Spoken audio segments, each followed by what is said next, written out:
The airport terminal hummed with its usual chaos that December evening. Robert Chambers sat alone in a corner of Gate 47, his leather briefcase at his feet, his phone dark and silent in his hand. At 62 years old, he had flown this route between Chicago and Portland more times than he could count, but tonight felt different. Tonight he wasn't rushing toward another board meeting or another deal, he was just going through the motions. The gate area was crowded, with holiday travelers, families clustered around charging stations, parents juggling coffee cups and restless children. A group of college students laughed over shared earbuds. An elderly couple dozed against each other, their hands intertwined. Robert watched them all from behind invisible walls he'd spent decades building. His reflection in the dark window showed a man in an expensive navy suit, silver hair neatly trimmed, the kind of presence that commanded boardrooms.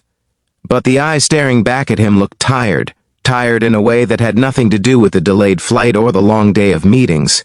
He'd spent 35 years climbing corporate ladders, acquiring companies, making decisions that affected thousands of lives.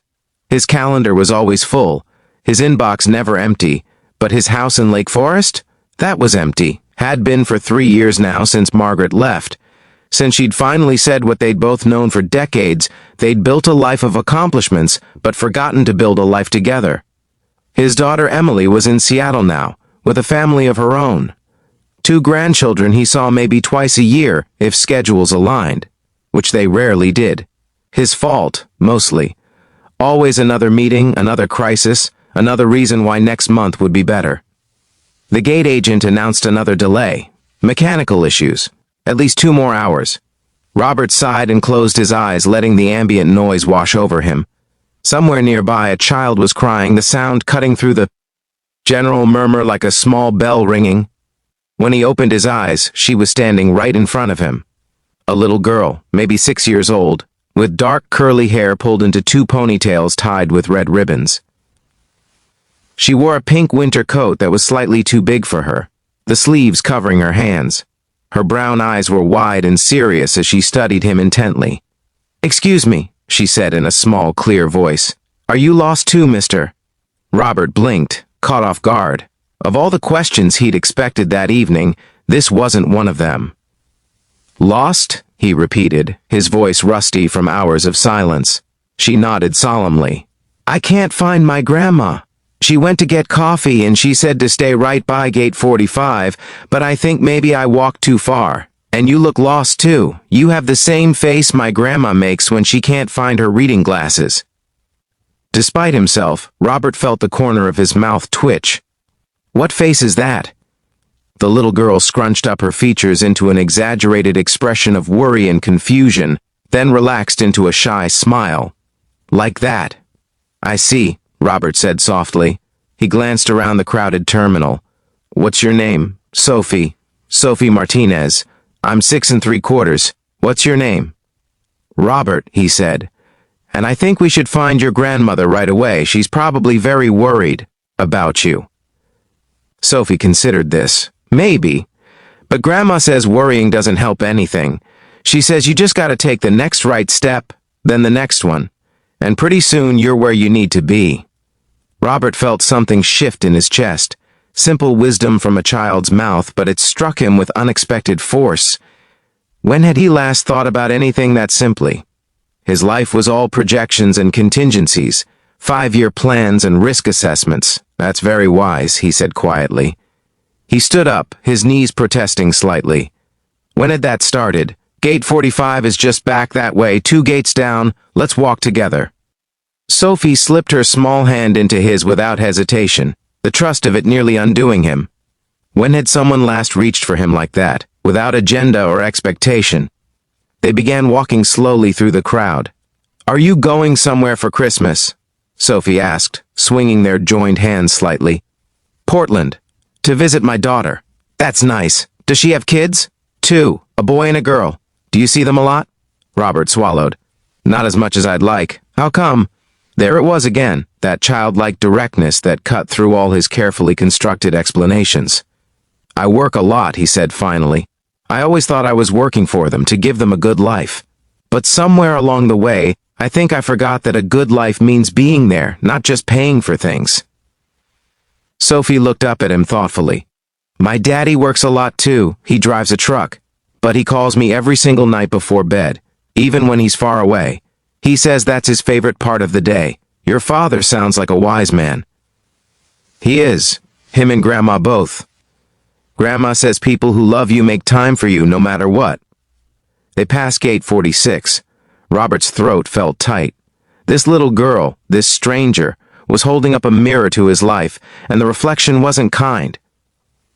You know, Robert said slowly, I think I was lost. Not the way you were lost, but lost in a different way. Lost in my own life. That sounds confusing, Sophie said sympathetically. How do you get lost in your own life? You stop paying attention to what matters. You get busy doing things you think are important, and you forget about the people who make life worth living. They reached gate 45, and Robert saw a woman in her 60s standing by the counter, her face creased with worry, talking urgently to a gate agent. She had the same curly dark hair as Sophie, streaked with silver, and wore a warm smile even in her anxiety. Grandma! Sophie called out. The woman spun around and her face transformed with relief. She rushed over, dropping to her knees to gather Sophie into a fierce hug. Sophie Marie Martinez, you scared me half to death. I told you to stay right here. I'm sorry, Grandma. I thought maybe you went a different way, and I tried to look for you, but then I saw Mr. Robert and he looked lost too, so we helped each other. The grandmother looked up at Robert, her eyes shining with tears of relief and gratitude. Thank you. Thank you so much for bringing her back. I only stepped away for 5 minutes. I thought she'd be fine right there, but... She was perfectly safe, Robert assured her. She's quite a remarkable young lady. She actually helped me more than I helped her. The grandmother stood, keeping one hand on Sophie's shoulder. I'm Maria Martinez, she said, extending her other hand. Robert shook it. Robert Chambers. Your granddaughter has been teaching me some valuable lessons about what's important in life. Maria's expression softened with understanding. She has a way of doing that. Old soul, this one. She smoothed Sophie's hair affectionately. We're flying to San Diego to spend Christmas with her parents. Last-minute trip, but life's too short to wait for perfect timing. Life's too short, Robert repeated quietly. Yes. Yes, it is. They stood together in the flow of travelers, a small island of connection in the chaos. Robert's phone buzzed in his pocket. Probably an email. Some decision that needed his input. Something that had seemed urgent an hour ago. He didn't reach for it. Sophie, he said, crouching down to her level. Thank you for finding me. I think I really was lost, and you helped me find my way back. Sophie smiled, her face luminous. You're welcome, Mr. Robert. Remember, just take the next right step. That's what Grandma always says. I'll remember, he promised. As he walked back to his own gate, Robert pulled out his phone. But not for email. He pulled up Emily's number and pressed call. She answered on the third ring, surprise evident in her voice. Dad? Is everything okay? Your flight's delayed? Yes, delayed a few hours, Robert said. But everything's fine. Better than fine, actually. I wanted to hear your voice, and I wanted to tell you something. Okay, Emily said cautiously. They weren't a family that did spontaneous heart-to-hearts. I'm sorry, Robert said, the words coming easier than he'd expected. I'm sorry for all the times I wasn't there. All the recitals and games and moments I missed because I was building something I thought mattered more. I was wrong, Emily. You mattered more. You still matter more. There was silence on the other end, and then he heard his daughter's breath catch. Dad, I know I can't get those years back, he continued, but I'd like to do better with the years ahead, if you'll let me. I want to know my grandchildren, really know them. I want to be the grandfather who shows up, who calls before bedtime, who makes time because that's what people who love each other do. Emily was crying now, he could hear it. I'd like that, Dad. We'd all like that. Good, Robert said, his own vision blurring. That's good. I'll see you tomorrow and maybe we can start over. Just start over. They talked for 20 more minutes, really talked, in a way they hadn't in years. About the kids, about her life, about small things and important things, and all the things in between. When they finally hung up, Robert felt lighter than he had in years. He looked around the gate area with new eyes. All these people, all these stories intersecting briefly in this liminal space. The young mother bouncing a crying baby, exhaustion and love written across her face. The elderly man helping his wife to her feet with infinite patience. The teenagers sharing a phone charger, small kindness between strangers. Everyone was going somewhere. Everyone was coming from somewhere. Everyone carried their own burdens and joys, losses and hopes. At gate 45, he could see Maria and Sophie settled in chairs, Sophie's head resting against her grandmother's shoulder. Maria caught his eye and smiled, a small acknowledgement of shared humanity, of the strange gift this evening had been. Robert smiled back. His flight was called eventually. As he settled into his seat, he didn't pull out his laptop. He didn't check his email. Instead, he looked out the window at the lights of Chicago falling away below, and he thought about tomorrow, about playing with his grandchildren, about building a snowman or reading a story or just being present, just taking the next right step. Somewhere over the mountains, flying through the dark toward morning, Robert Chambers realized he wasn't lost anymore.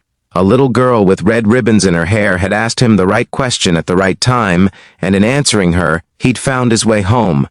Sometimes that's how grace works, in chance encounters and honest words, in the trust of a child's hand and the wisdom of simple truths, in the courage to admit you've been lost and the humility to accept help finding your way back.